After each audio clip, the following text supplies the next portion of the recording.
Mao na ni ang atong second session sa atong gitrabaho nga Unimask katong gi-post nako sa una na last 6 days man siguro to, 5 days na Unimask nga wala na humano. So mag second session ta karon guys kay nakabalik naman ni si Sir diri sa Baybay no. Kay lagi tuwa ni siya nag-duty sa Palunpon Leyte. So medyo layo-layo pud ang biyahon ni Sir. So karon si season ni guys o hopefully mahuman na to ni siya no na tattoo karong adlaw para maoki na nindot na tanawon sa paa ni sir. So diha nag-start na ta diha sa may taas nga bahin sa tattoo. So kani nga design usa gyud ni siya sa pinaka detalye nga akong natato no kay grabe ka kuti ni siya nga design guys.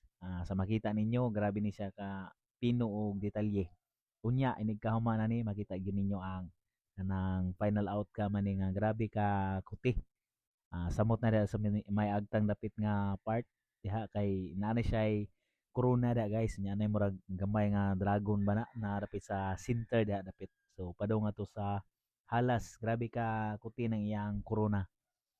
So sa ingani nga tato kinahanglan gyud ta og taas og pasensya.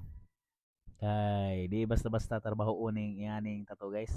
Sayon tanahon pero grabe ka lisod no. Murag maglabad pud ang imong ulo ug mag tato kag mga ingani labi na kung di ka anad sa mga detalye nga part nga mga tato lisod kay di madali po ingani nga grabe ka detail nga design no.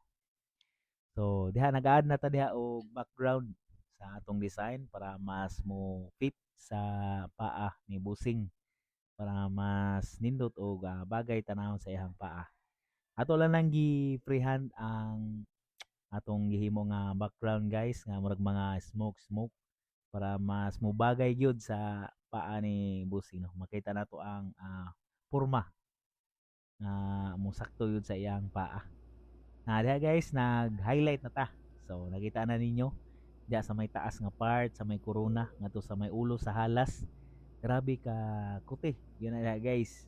Makalabad yun po og ulo na diha trabaho no.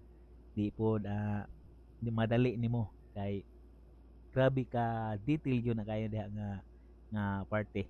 So, kinahanglan gyud ta sa mga artist nga kondisyon ta magtrabaho sa may ngana no kayo ato pong ilaktod-laktod lang na siya guys kanang dili gyud nato kwaon ang tanan nga detail murag dili kayo kuha na to ang atong reference no nya dili kayo nindot tanaw ng atong project inig kahuman so kinahanglan ah, sa mga gagmay nga detail nga to sa dagko bisan pa sa mga pino na kayo kinahanglan gyud na nato nga ibutang para mas nindot yun ang atong mahimo nga trabaho ini kahuman guys.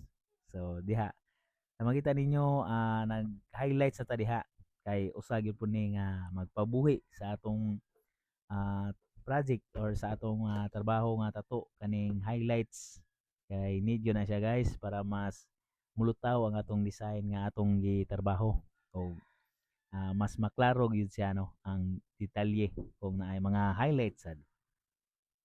So, happy na ta nahuman dire guys. So, nagpasalamat ko kay nahuman na gyud nato ni sa second session nga design.